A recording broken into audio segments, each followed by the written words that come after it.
Halo, apa kabar pemirsa? Senang sekali saya Francisca Rati dapat kembali menjumpai Anda dalam dialog seputar kita. Ya, malam hari ini kita akan membahas masalah benarkah asap masih ngebul di dalam mal. Ya, beberapa waktu lalu masyarakat khususnya para netizen sempat digegerkan atau dihebohkan oleh sebuah petisi yang digagas seorang ibu yang mengaku diusir seorang perokok di dalam mal. Kami sampaikan dulu liputan berikut ini. Nama Elizabeth Ongkojoyo belakangan ramai diperbincangkan karena aksinya menggagas petisi online setelah mengalami pengalaman buruk dengan seorang perokok di Jeko Mall Pluit Village, Jakarta Utara. Ya, ibu yang akrab disapa Eli ini mengaku diusir oleh perokok saat sedang duduk di dalam mal. Inilah bentuk petisi kepada Lipo Mall Pluit Jeko Indonesia dan Gubernur DKI Jakarta Basuki Cahayapurnama. Petisi berjudul "Saya dan bayi saya terusir oleh oknum yang mau merokok di dalam mal" ini sempat geger menjadi buah bibir di ranah maya. Selain di change.org, Eli juga berkicau dan menceritakan pengalaman buruknya melalui akun Twitter dan blog pribadinya. Pengakuan Eli pun mengundang banyak simpati masyarakat. Petisinya di change.org sudah ditandatangani lebih dari 47.000 pendukung. Sementara itu, pasca mendapat petisi Mall Pluit, Gubernur DKI Jakarta Basuki Cahayapurnama atau Ahok juga mengaku geram dan langsung mengancam akan mencabut sertifikat layak fungsi mal yang terbukti membiarkan atau menyediakan tempat merokok di dalam mal. Pemerintah DKI Jakarta sendiri telah membuat kebijakan kawasan dilarang merokok atau KDM yang diatur dalam Peraturan Daerah Nomor 2 Tahun 2005 tentang pengendalian pencemaran udara dan Peraturan Gubernur DKI Jakarta Nomor 88 Tahun 2010 tentang KDM. Berdasarkan peraturan tersebut, KDM memang berlaku di kawasan fasilitas kesehatan, gedung pemerintahan, tempat ibadah, instansi pendidikan, tempat kerja, tempat umum, dan angkutan umum. Tim Liputan Banten TV, Jakarta. Ya, tampaknya kasus seperti ini tidak hanya terjadi di wilayah Jakarta saja, Provinsi Banten pun ternyata banyak mengalami kasus-kasus serupa. Kita simak dulu informasi berikut ini.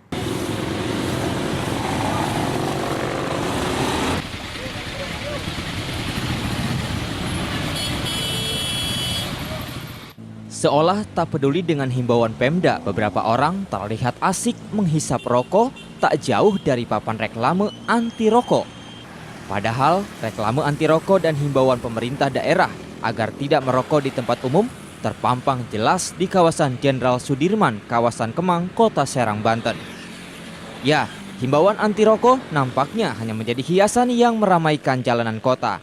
Tentu, hal ini membuat geram sejumlah warga, terutama para perokok pasif. Tak hanya tempat umum, di dalam angkutan perkotaan pun kerap penuh asap rokok. Padahal merokok dalam angkutan umum jelas dilarang. Ibu merokok dalam angkot itu gimana sih, Bu? Pantas nggak sih? Ya sebenarnya kalau ini mah takutnya kalau ada anak-anak mah takutnya ngeganggu anak-anak juga sih. Kasihan anak-anak takut terganggu juga pernapasannya. Bu, perlu nggak pemerintah ngadain peraturan untuk tidak merokok di angkot atau gimana gitu? Ya seharusnya ada ya harusnya malah gitu, tapi kan nggak tahu ya gimana ya. Takutnya nanti yang biasa ngerokok ntar kesinggung lagi. Oh gitu. Tapi memang nggak ganggu, Bu, ya kalau di angkot gitu ya? Ganggu banget, sangat mengganggu banget. Ironisnya lagi, di sekitar papan reklame anti rokok yang digagas pemerintah daerah, bertebaran juga papan reklame produk rokok dengan ukuran yang lebih besar dan jumlah yang lebih banyak. Belum adanya sanksi tegas disertai masih rendahnya toleransi perokok aktif terhadap masyarakat sekitar menjadi kendala utama pelanggaran larangan merokok di ruang publik terus terjadi. Nurfitri Dulhadi, Banten TV, Serang. Ya, tentunya untuk membahas masalah ini lebih lanjut sudah hadir bersama saya di studio Ibu Elizabeth Ongkojoyo. Apa kabar? Baik. Saya panggilnya enaknya Mbak Eli aja ya. Dan tentunya juga dengan Mas Tubagus Haryo Karbianto ya, yang merupakan perwakilan dari Forum Warga Kota Jakarta Fakta. Apa kabar Mas Bagus? Kabar baik, Mbak Siska. Oke, terima kasih sudah hadir di studio bersama kami. Mungkin untuk awalnya saya pengen tahu dulu dong kronologisnya Mbak Eli itu bagaimana sih sebenarnya waktu saat kejadian? Jadi waktu itu saya lagi di Jeko waktu itu, terus saya lagi kebetulan lagi di sana nunggu anak saya. Jadi anak saya lagi sekolah, saya bawa yang bayi ke sana Oke. karena tidak ada tempat lain yang lebih. Maksudnya kalau di rumah agak repot karena mobilku lagi di bengkel. Gitu. Jadi aku di sana nunggu-nunggu sambil sekitar 1 jam lagi lah udah mau pulang. Aku sudah lebih dari sekitar 40 menitan lah, 40 menit duduk sambil minum. Semua barang aku taruh kan ya, ada kerupuk lah apa segala macem. Terus nggak lama manajemennya datang terus bilang bahwa ada orang yang mau merokok di sebelah saya gitu. Jadi dia meminta saya pindah intinya ya. Terus saya nggak mau karena tahu saya dari sejak 2010 gitu ya. Kawasan merokok sudah tidak ada di dalam mall. Betul. Jadi karena dulu pun saya sering menemani almarhum papi saya untuk mencari tempat merokok gitu kan, di dalam mall sudah tidak boleh lagi merokok gitu. Jadi saya tahu bahwa itu nggak ada gitu. Jadi saya nggak mau pindah. Terus akhirnya orangnya datang dan dia memaksa saya untuk pindah juga, tetapi sayanya nggak mau. Terus dia mulai memaki-maki gitu. Nah, yang terus kemudian kita agak cekcok. Terus manajemennya datang lagi karena rame. Terus udah gitu mencoba melerai gitu. Jadi yang Bapak pindah aja ke sini. Dia juga nggak mau. Orang itu nggak mau pindah karena dia bilang dia mau kerja. Jadi dia harus ada di situ duduk. Terus akhirnya aku foto. Jadi kenapa di foto-foto? Iya saya lagi foto buat bukti. Terus waktu itu aku coba gimana ya ini ya, karena aku tahu biasanya kalau aku melapor ke sekitar biasanya suka nggak diindahkan gitu ya. Jadi oke, aku mungkin nge-tweet deh, SMS dulu ke pengaduan Ahok, failed dua-duanya, 2 nomor failed. Terus wah nggak bisa nih akhirnya karena nggak nyaman ya, karena orangnya ngomel terus di sebelah. Aku sempat nanya sama manajemennya, apakah peraturannya sudah berubah? Bahwa kayaknya dulu ada peraturan merokok Pak, aku nggak ingat ya nomornya waktu itu berapa. Enggak, masih ada Bu, gitu kata manajemennya. Terus udah gitu, apakah ini ruang merokok? Dulu ini adalah tempat merokok. Berarti sekarang bukan ya Pak? Bukan, gitu. Terus sempat aku bilang juga sih ke orang itu, Pak kalau misalnya Bapak tahu perda kan Bapak tahu kalau di sini nggak ada, tidak boleh merokok. Orang itu bilang, wah itu bukan urusan saya, itu mah urusan Jeko sama pemerintah, gitu. Terus akhirnya aku sebelum pergi aku foto lagi gitu ya, berdiri aku foto, terus aku pergi dan aku mulai nge-tweet di situ. Nge-tweet cuman aku pikir kayaknya kemarin inget sering tanda tangan petisi online gitu. Mari kita coba mulai. Aku pulang naik taksi waktu itu karena mobil juga belum selesai, terus sampai di rumah aku mulai petisinya gitu. Jadi foto-fotonya aku cantum semuanya, aku masukin di blog, terus aku masukin ke petisi. Jadi kondisinya pada saat itu di dalam Jeko sendiri, tempat duduknya, lokasinya itu ada di mana? Jadi dia lokasinya di sudut, di dalam itu ada kayak agak kotak, tidak ada sekat kaca, tidak ada tanda bahwa itu smoking area. Terus di sana ada exhaust. Yang dengar-dengar sih katanya udah dicabut, aku belum cek lagi karena belum ke sana lagi.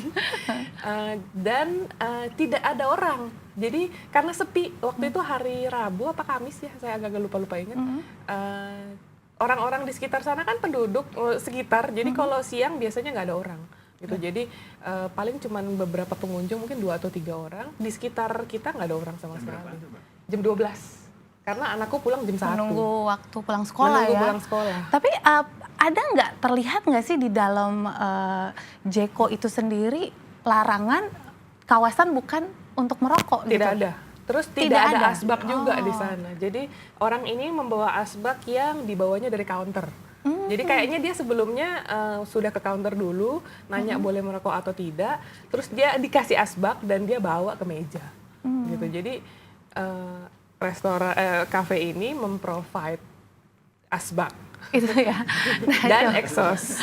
Mas Bagus, kalau mendengar cerita seperti ini sepertinya miris sekali ya. Masalahnya kalau kita lihat seorang ibu bawa anak bayi loh masalahnya. Terus diusir pula oleh seorang bapak begitu ya, karena dengan alasan hanya untuk merokok gitu. Apakah segitu rendahnya toleransi gitu ya perokok aktif terhadap rokok pasif? Saya kira gambaran yang disampaikan Mbak Eli tadi ini gambaran Jakarta secara keseluruhan. Jadi memang karena tidak adanya law enforcement yang baik, peraturan ada. Kita punya Perda 2 2005, kita punya Pergub 75 tahun 2005, terus ada Pergub 88, bahkan sekarang ada Pergub 50 tahun 2012 tentang bagaimana memastikan kawasan-kawasan itu memang bebas dari asap rokok. Iya. Gitu. Tetapi ya tadi kembali kepada implementasinya.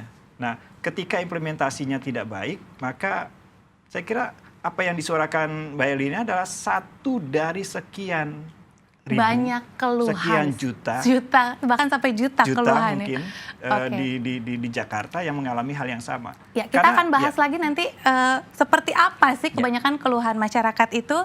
Dan pemirsa, pastinya kami mengundang Anda untuk bisa berinteraksi bersama kami di sini. Anda juga bisa langsung menanyakan atau mungkin memberi masukan. Seperti apa sih masalah asap yang masih terus mengebul di ruangan publik seperti ini? Langsung saja telepon ke 021 630 7303. Kami segera kembali.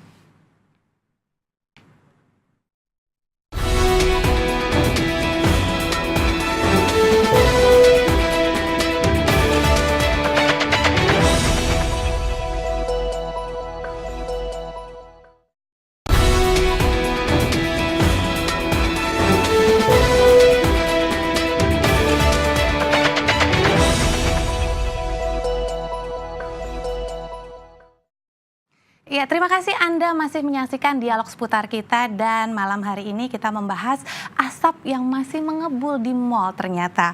Bila Anda ingin berinteraksi bersama kami, bisa langsung saja telepon ke 021 630 7303. Dan saat ini kami sudah tersambung dengan Ibu Nidia Iksan, selaku PR Manager dari Lipo Mall Indonesia. Halo, selamat malam Ibu Nidia. Iya, Bu Nidia, kebijakan larangan untuk tidak merokok di kawasan Mall Pluit ini sebenarnya sudah diterapkan atau bagaimana? Tentunya karena sudah ada Perda juga, Mbak, kita sudah menerapkan itu. Bahkan mungkin jauh sebelum Perda itu ada, sebenarnya kami sendiri mungkin perusahaan kami, Lipo itu adalah salah satu dari sedikit pelaku bisnis yang kita memang anti rokok. Iya.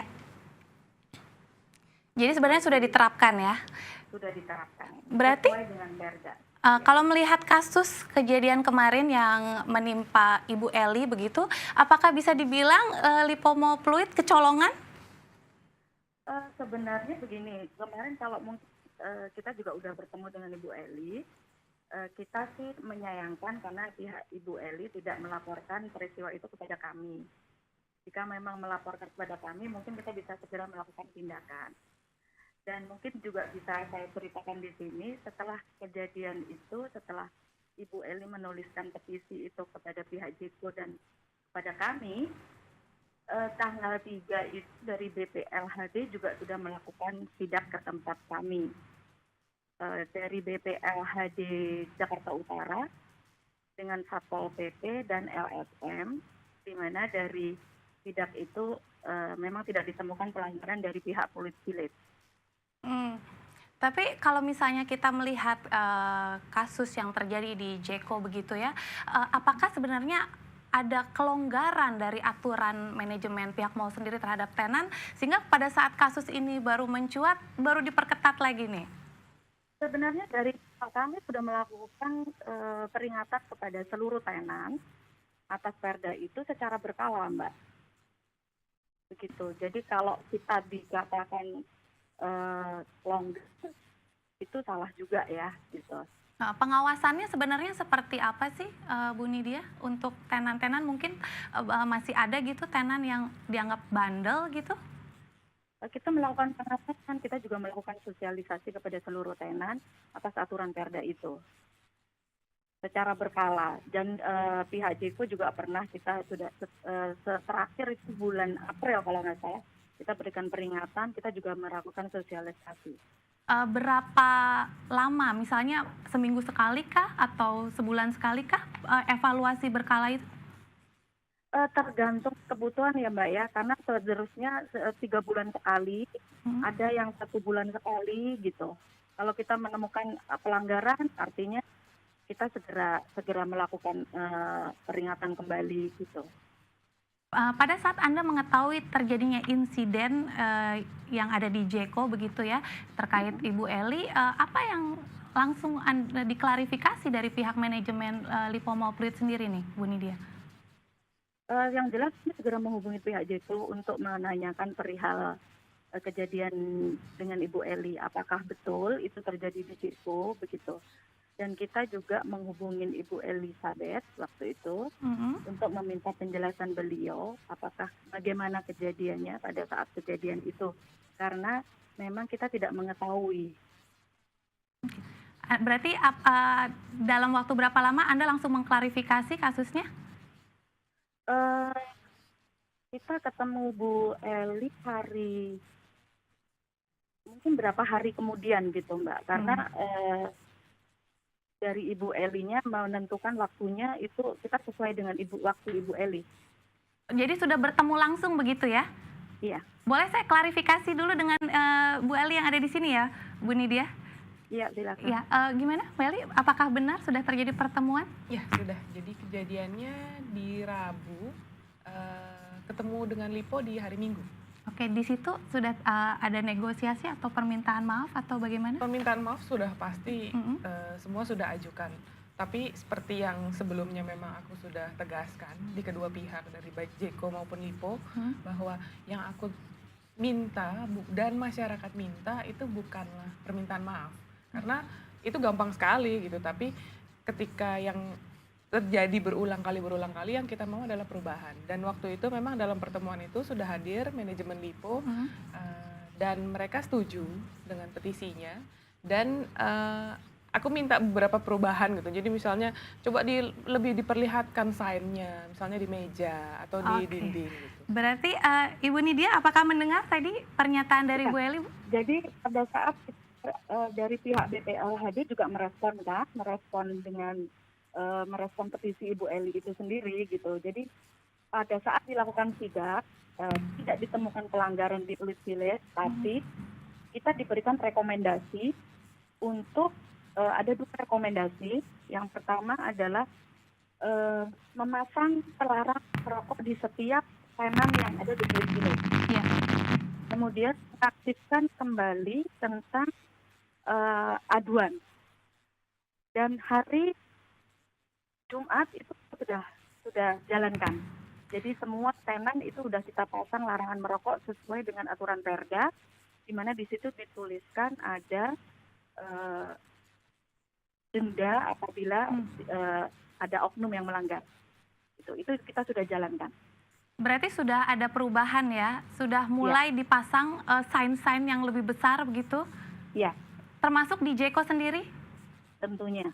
Oke. Pada kejadian itu pihak Jeko udah kita berikan peringatan, teguran, dan dia juga sudah langsung merespon peringatan itu dengan memasang larangan merokok di tempat yang kejadian itu. Berarti sudah ada sanksi langsung ya dari pihak manajemen sendiri. Nah, selanjutnya pengawasan ke depannya tuh seperti apa ini, Bu? Biar tidak terjadi lagi ya kasus-kasus yang menimpa Ibu Eli seperti itu. Kalau pengawasan sepertinya seperti biasa kita akan terus lakukan pengawasan, lakukan sosialisasi lagi kepada tenan kita. Bahkan bukan hanya di Pluit Village, tapi karena Lipo Mall Indonesia itu salah satu operator pusat perbelanjaan terbesar, kita seluruh mall khususnya di Jakarta, kita semua lakukan sosialisasi dan tentang peraturan Perda itu kembali. Kemudian tadi pertanyaan mana Mbak? Jadi pengawasan ke depannya, apakah akan semakin diperketat lagi pengawasannya? Tentunya iya. Kemudian kita sekarang sudah mengaktifkan aduan, ada kontak yang bisa kita bisa langsung ya? Ada pengaduan langsung ke pihak manajemen? Betul. Okay. Kita juga berharap kepada masyarakat apabila ada pengunjung mall kita yang menemukan oknum yang merokok di tempat kita, untuk segera melaporkan kepada security kami ataupun melakukan kontak melalui SMS, melalui ini di kontak aduan kami gitu. Oke, baik. Terima kasih Ibu Nidia Iksan, PR Manager dari Lipo Mall Indonesia. Terima kasih sudah berdiskusi bersama kami. Bagaimana nih, Mas Bagus? Ya, saya kira Kalau misalnya proses kita yang lihat. dilalui Bu Eli dengan pihak manajemen Lipo sendiri maupun Jeko sudah secara result mungkin sudah selesai. Tetapi ini juga menjadi sign untuk pengelola-pengelola mall yang lain, saya kira. Mungkin Lipo sudah selesai, tapi bagaimana dengan ITC, dengan yang lain? Saya kira itu. Karena misalnya tahun 2007 kami melakukan survei terhadap hampir 59 mall yang ada di Jakarta, itu 50%-nya masih melanggar. 50%-nya masih Masih melanggar. melanggar. Oke, tahan dulu nih Mas Bagus, kita akan bahas lebih lanjut. Dan pemirsa, bagi Anda yang ingin berinteraksi bersama kami, langsung saja telepon ke 021 630 7303. Kami segera kembali.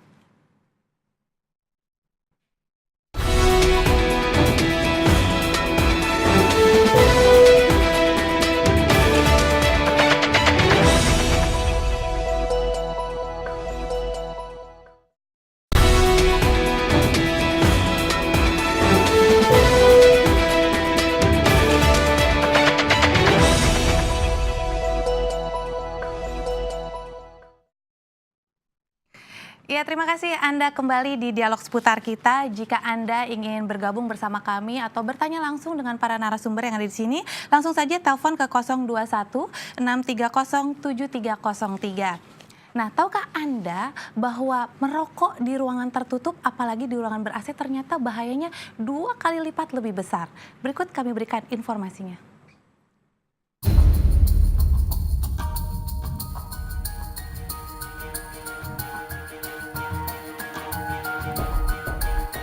Sebenarnya mereka yang merupakan perokok aktif sangat tahu bahaya merokok akan berdampak pada kesehatan paru-paru. Terlebih jika mereka para perokok merokok di dalam ruang ber-AC. Bahaya tersebut tidak saja mengintai mereka para perokok, tetapi akan mengancam kesehatan orang-orang yang ada di sekitarnya yang biasa disebut dengan perokok pasif. Jika merokok pada ruang tertutup atau ruangan yang ber-AC, pasalnya kandungan yang ada pada asap rokok sangat berbahaya. Asap rokok berasal dari pembakaran tidak sempurna, akan menghasilkan ribuan komponen yang berbahaya. Ada 4.000 zat berbahaya yang dikandung oleh asap rokok. Jika seseorang merokok dalam ruangan tertutup atau ruangan yang ber-AC, maka udara yang sudah teracuni oleh asap rokok tadi kita hirup lagi. Dan bahaya dari asap rokok tersebut 2 kali lipat dibandingkan jika kita merokok pada tempat yang terbuka. Dikarenakan sirkulasi udara sangat terbatas pada ruang tertutup dan juga ruangan yang ber-AC. Terlebih di ruangan ber-AC, ada banyak titik-titik embun yang jika terkena asap rokok maka titik embun itu akan mengikat asap rokok. Dan jika terhirup, maka asap tersebut akan menempel pada paru-paru. Dengan kata lain, asap rokok yang ada di dalam ruangan ber-AC akan mengubah rokok menjadi bahan yang lebih beracun. Sementara pernafasan sangat memerlukan udara yang sehat, segar, dan juga pembuangan udara produk metabolisme tubuh lancar terbuang keluar. Dengan menghirup asap rokok bisa menyebabkan kanker pada membran paru, leher, rahim, serta pada payudara. Namun tidak hanya itu, merokok juga dapat menyebabkan komplikasi penyakit-penyakit dalam lainnya seperti impoten, serta asma, alergi, dan juga penyempitan pembuluh darah. Tim Liputan Banten TV.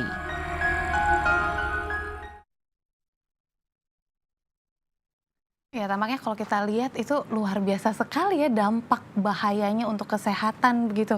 Ini ada lagi penelitian yang lebih bisa dianggap lebih miris lagi begitu ya Mas Bagus dan Mbak Eli. Ternyata jumlah perokok di Indonesia dari tahun ke tahun terus mengalami peningkatan. Yang lebih bahayanya lagi ternyata pengguna rokok itu usianya makin muda. Bahkan ini 10 tahun. Kalau kita bisa lihat di sini dari data yang diambil dari Kementerian Kesehatan, perokok aktif di Indonesia usianya 10 tahun ke atas.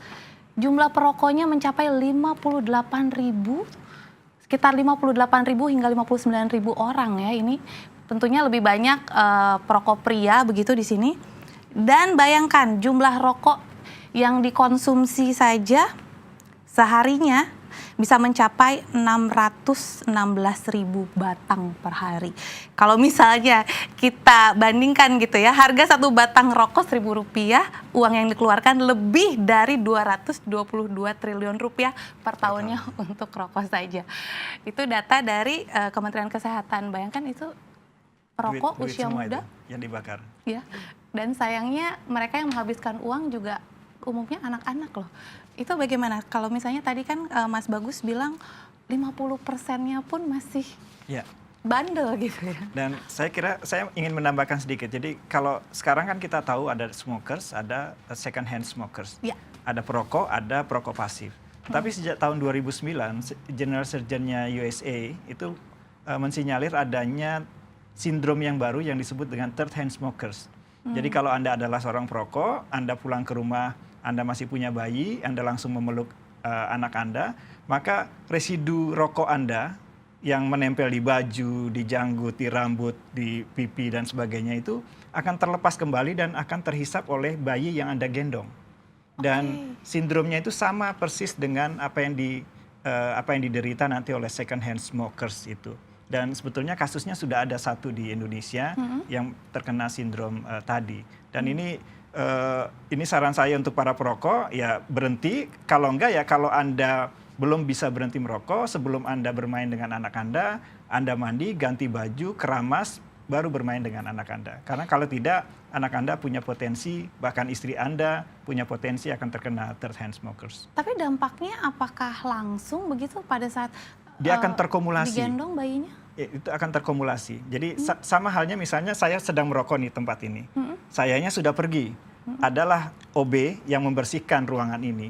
Maka residu yang saya hasilkan yang tadinya menempel di karpet, di ceiling, di wallpaper dan sebagainya, itu bisa terlepas kembali dan akhirnya terhisap kembali oleh OB tadi yang notabene membersihkan ruangan kita. Dan itu sindromnya sama dengan third hand smokers. Jadi residu yang sudah menempel di furniture dan sebagainya itu akan terlepas kembali dan akhirnya terhisap kembali oleh orang yang mungkin kita tidak pernah kenal, orang yang notabene adalah mungkin para pembersih ruangan. Itu kenapa kawasan dilarang merokok itu sebaiknya memang 100% smoke free environment indoor, sehingga tidak ada lagi aktivitas merokok, termasuk di hotel, di restoran, bars dan lain sebagainya, karena potensi yang besar itu akan terjadi. Jadi sebenarnya meskipun kita tidak berada di kawasan lingkungan perokok begitu, kita pun dari residunya kita bisa terkena efek negatif dari rokok itu sendiri. Ya misalnya saya check-in di sebuah hotel itu tadinya ada perokok di situ, saya kira ketika kita masuk ke sebuah ruangan yang pernah ada perokoknya, itu langsung udaranya akan langsung tercium. Nah di situ indikator bahwa di situ pernah ada perokok. Bahkan teknologi yang ada pun misalnya ketika orang bilang bahwa kan ada exhaust, kan ada ini. Sebetulnya tidak ada batas aman terhadap paparan asap rokok orang lain. Including ada teknologi yang secanggih apapun. Saya selalu bercanda misalnya, kalau mau ada smoking room yang ideal, buatlah teknologi ventilasinya seperti kapal selam atau kapal ruang angkasa. Gitu. Karena dia harus, begitu dia masuk ke dalam, itu harus ada pintu yang tertutup, baru ada pintu lagi terbuka untuk dia masuk ke dalam smoking room. Karena kenapa? Karena smoking room yang ada sekarang pun itu ketika buka tutup itu asapnya akan keluar lagi. Jadi harus ada ruang transisi, di situ disterilisasi dulu, baru dia bisa beranjak ke ruangan berikutnya. Dan mau bikin smoking room semahal apa kalau teknologinya seperti itu.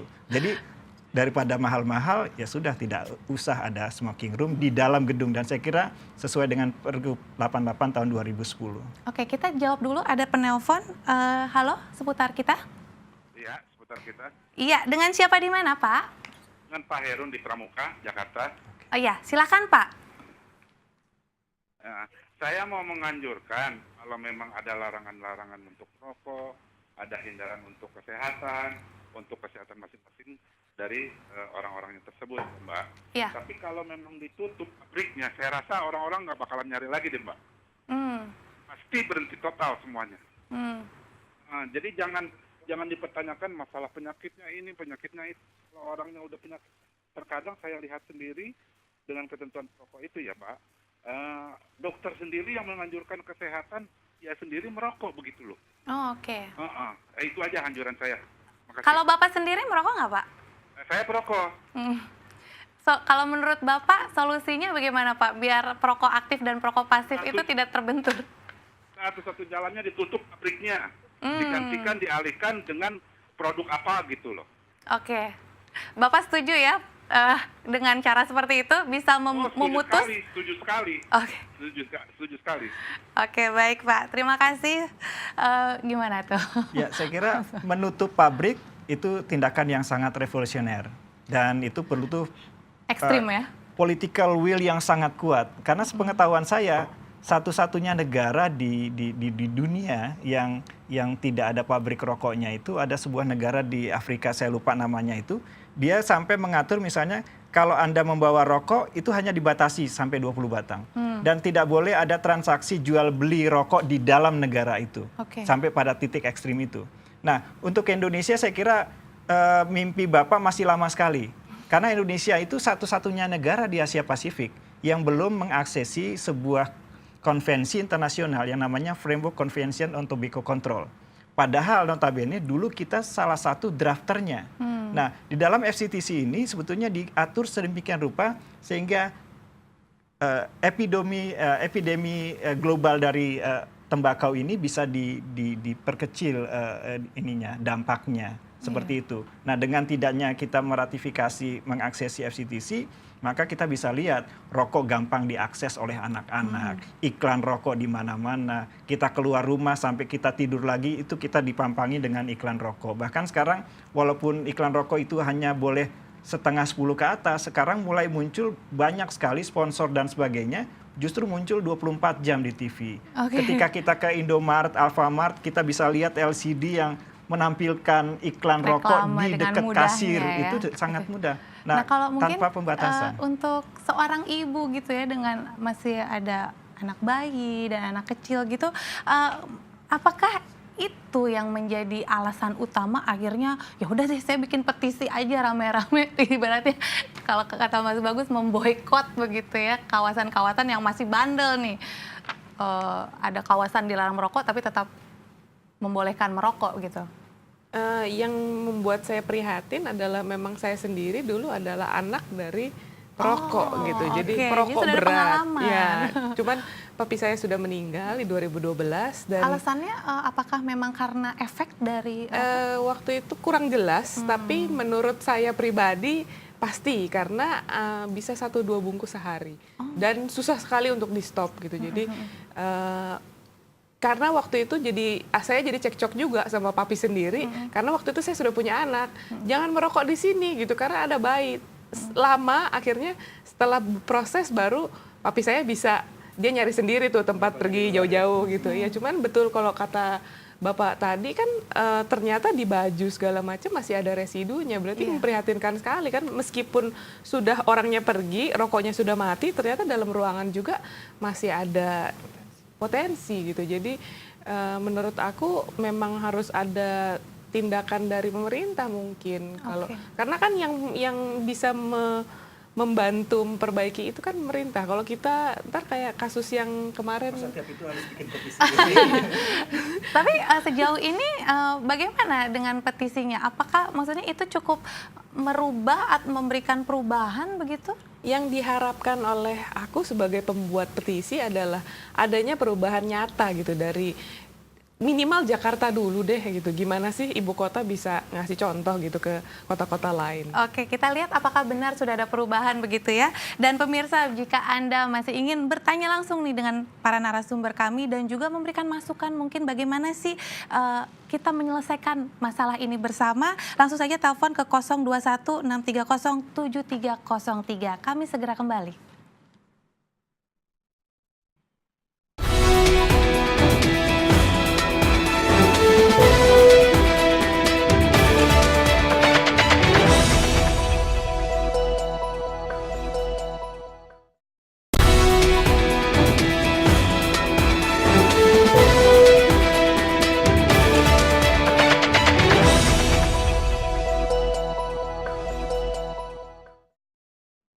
Terima kasih Anda masih menyaksikan dialog seputar kita bersama saya Francisca Rati. Mas Bagus, kalau misalnya tadi ya dari Mbak Eli sendiri pengennya ada perubahan nih. Kira-kira apakah kita lihat dengan adanya perda ini dan juga larangan yang sudah mulai diperketat gitu ya di dalam mall, sudah ada perubahan? Saya kira pengaturan harusnya ada. Dan kita baru punya Perda 2/2005 itu mengacunya ke pengendalian pencemaran udara. Dan makanya sekarang sebetulnya kita coba juga mau sampaikan bahwa Jakarta butuh Perda KTR khusus sehingga itu lebih spesifik.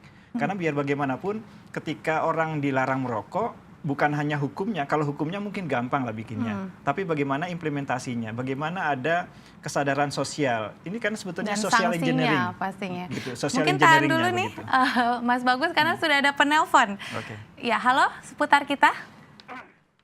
Halo. Iya, halo seputar kita. Halo. Iya, dengan siapa di mana? Dengan Bapak Pamirudin di Rangkas Bitung, Banten. Oke, silahkan Pak. Mau bertanya atau memberi masukan Pak? Mau memberi masukan. Iya, bagaimana Pak?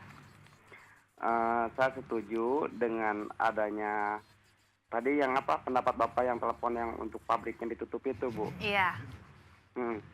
Soalnya benar kalau misalkan kita pabrik yang ditutup, yang perokok aktif itu mau merokok apa gitu. Kalau tidak ditutup, ya pasti kan merokok terus. Ya istilahnya kita butuh bahan sembako. Kalau sembakonya masih ada kan tetap makan sembako. Iya. Ya kan? Nah, cuman saya juga tahu istilahnya untuk menutup pabrik rokok itu kan tidak semudah membalikan telapak tangan ya, Bu. Iya, betul. Ada unsur politiknya. Dan kalau yang saya tahu itu pajak terbesar itu katanya di Indonesia bahkan dari pabrik rokok. Iya.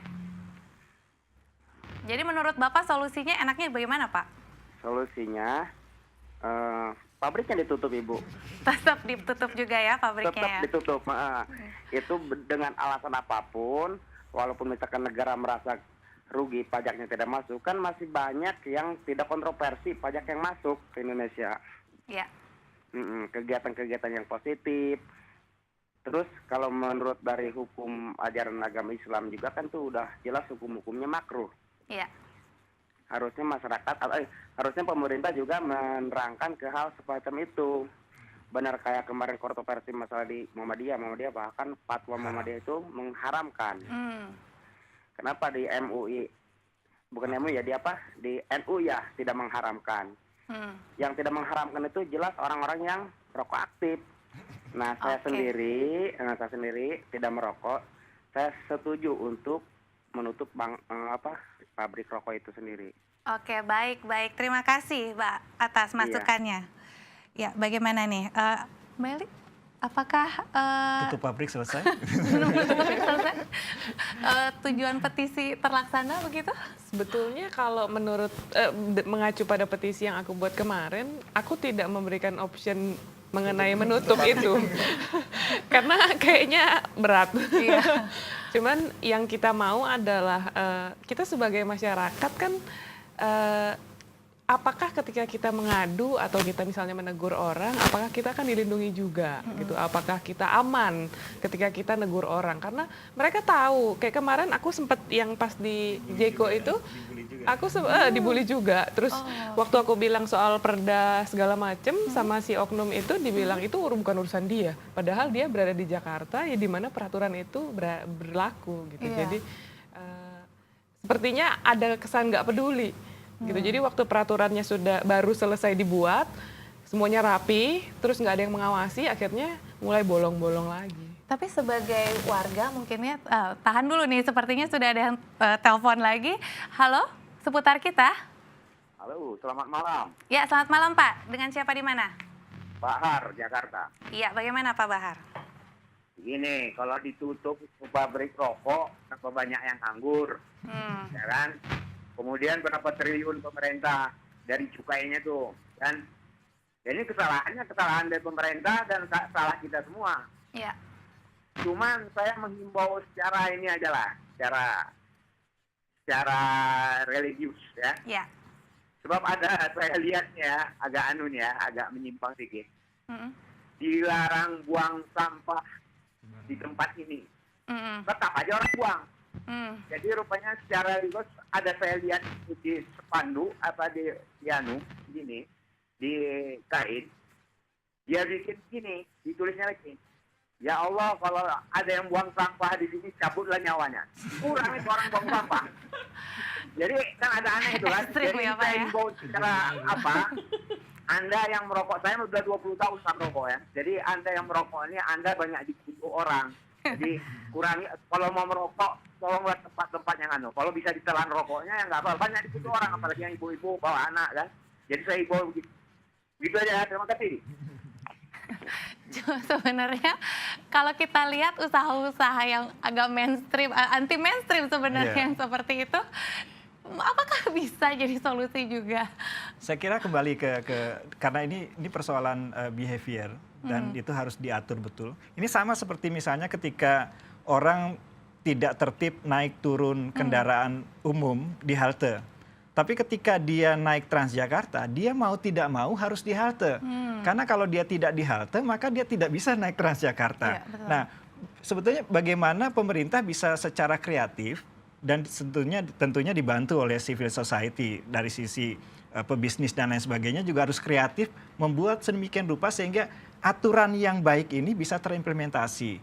Tadi Lipo Group katanya, dia bisa juga misalnya dia memfasilitasi bikin signage di tiap tenan, itu bisa. Ada lagi yang kreatif, dia membuat announcement setiap 3 menit, setiap 5 menit, 1 jam sekali bahwa kawasan ini adalah kawasan dilarang merokok. Jika Anda melihat, sampaikan laporan Anda pada call center kami nomor berapa dan sebagainya. Di manajemen yang lain juga, misalnya ada sebuah hotel ketika kita check in, kita disodorkan selembaran bahwa kalau Anda kedapatan merokok di kamar, maka Anda kena charge 2 kali harga kamar. Dan kita harus sign tanda tangan. Dan ketika kita ketahuan merokok, ya kita di charge. Nah, jadi kreativitas itu harus dibentuk sedemikian rupa. Peraturan bisa tinggal peraturan, tetapi ketika seluruh komponen masyarakatnya juga mau terlibat dengan kreativitasnya masing-masing, seorang guru atau seorang kepala sekolah bisa bikin tata tertib. Kalau muridnya merokok atau gurunya merokok, satpamnya merokok akan kena ini. Saya kira tapi kalau apakah Perda terlalu beban jauh. utamanya memang di pemerintah begitu? Pemerintah ya, dia sebagai regulator, dia harus bukan membuat kesadaran masyarakat ya untuk bertoleransi gitu sebagai termasuk perokok itu Mbak, aktif. termasuk itu. Jadi tadi ini kan rekayasa sosial sebetulnya. Peraturannya harus ada, perangkatnya harus ada. Terlepas lagi penegakannya juga harus. Karena Tapi kalau tanpa menurut Mas penegakan, Bagus sendiri sanksinya sudah cukup tegas belum? sanksi yang ada di di Perda 2 tahun 2005 itu sebetulnya cukup berat. Kurungan 6 bulan dan denda 50 juta. Nah, persoalannya adalah apakah pemerintah akan melakukan itu? Gitu. Apakah seorang misalnya yang kedapatan merokok ditangkap, disidangkan dan didenda misalnya 50.000? Kalau dia punya duit, kalau dia nggak punya duit gimana? Nanti pemerintah lagi yang bayarin gitu kan. Jadi di samping sanksi, tentunya juga ada sanksi sosial. Nah, misalnya sanksi sosial tuh enaknya gimana? Kayaknya kalau kita lihat dari petisi aja. Petisi ini efektif untuk sanksi sosial. Sebetulnya di Pergub 88 tahun 2010 itu ada klausul kalau dia bandel, pemerintah harus menyampaikan itu kepada publik. Jadi naming and shaming. Jadi ada tempat-tempat, wargaku, ini tempat-tempat yang masih bandel loh. Gitu. Seharusnya dia lakukan itu. Dari tahun 2010. Tapi 5 tahun ini tidak ada announcement kepada publik bahwa ini loh. Bahkan tahun 2007 kita bilang awas mal berasap. Hindari mal yang masih berasap karena itu tidak baik untuk keluarga Anda. Jadi harus ada campaign seperti itu juga dari civil society. Nah, dari pemerintah sebetulnya enforcement-nya yang harusnya jalan. Jadi bahasa-bahasa campaigns-nya juga mungkin harus agak dikemas ekstrim gitu ya. rupa. Kalau Meli sendiri, apakah dengan kejadian seperti ini sekarang trauma gitu? Nongkrong di mall? Nongkrong di mall? Iya, sebetulnya bawa anak lagi ya? Kalau aku lihat dari petisi, banyak sekali yang mengalami itu. Jadi sebetulnya jadi kayak ikutan mengawasi ya sebetulnya. Di mana sih yang masih jadi penasaran juga gitu. Karena selama ini nggak pernah perhatiin juga gitu. Karena selama ini belum pernah diusir karena ada orang yang mau merokok gitu. Tapi setelah kejadian itu aku jadi ikut melihat di gedung ini apakah ada gitu. Jadi ngelihat-ngelihat kan, oh Jadi ada lebih gitu. was-was ya? Iya, jadi kita jadi merasa aman. Oh, kita dilindungi loh sama pihak gedung gitu, bahwa kita di sini bebas rokok gitu. Tapi dengan adanya pengaduan atau mungkin call center seperti itu jika terjadi pelanggaran-pelanggaran, apakah itu cukup membantu? Semoga seandainya ada pun apakah dibaca? Kita sebagai balik lagi rakyat gitu ya, apakah kita akan direspon? Karena waktu aku SMS failed, jadi gagal SMS yang aku kirim ke Kalau pengaduan ke Ahok langsung kemarin. Tapi pihak manajemen mall pihak sendiri? manajemen aku nggak tahu kemana nomornya. Jadi nggak semua orang belum bisa bisa googling. Jadi aku yakin tidak semua orang bisa googling dan kita nggak tahu kemana harus mengadu. Gitu. Dan apakah aduan kita ditindaklanjuti Ya. itu persoalan yang lain lagi.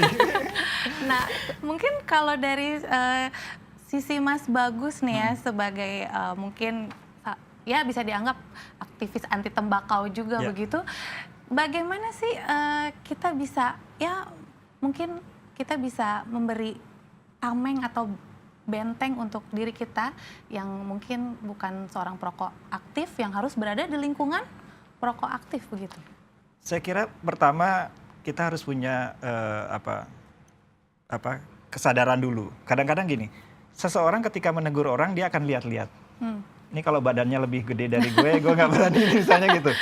Tapi Kadang-kadang kendalanya seperti itu ya. Tapi sebetulnya potensi yang paling dahsyat yang dulu saya aminkan bahwa kalau yang negur itu ibu-ibu, itu akan lunak. Tapi untuk kasus Bu Eli enggak gitu. Nah, Bu Eli malah berantem dia sama si perokok itu. Malah gitu. lebih galakan perokoknya. Nah, sehingga itulah ketika kita lihat bahwa itu sudah di luar kendali kita harus ngadu kemana. Nah, sebetulnya kalau dari best practice yang ada, ketika seseorang customer melihat ada pelanggaran, dia bisa menghubungi Satpam. Ketika Satpam pun tidak kuasa, Satpam bisa menghubungi kepolisian terdekat. Sebetulnya jenjangnya sepertinya seperti itu gitu seharusnya. Nah, persoalannya tidak semua warga care dan mau menegur.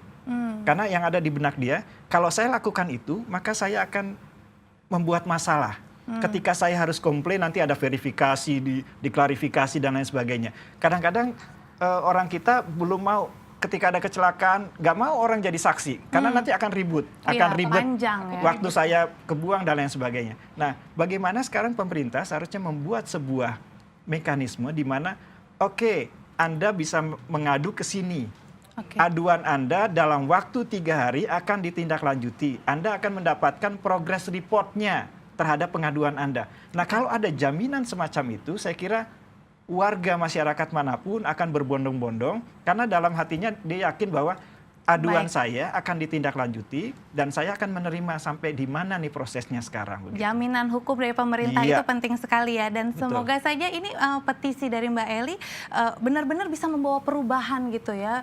Bagaimana kita sebagai warga tentunya bisa merasakan udara yang bebas, tentunya bebas dari asap rokok. Dan terima kasih sekali bagi Anda yang sudah berpartisipasi bersama kami di Dialog Seputar kita. Dan semoga informasi kami ini memberi manfaat untuk Anda dan tentunya memberi perubahan yang lebih baik lagi.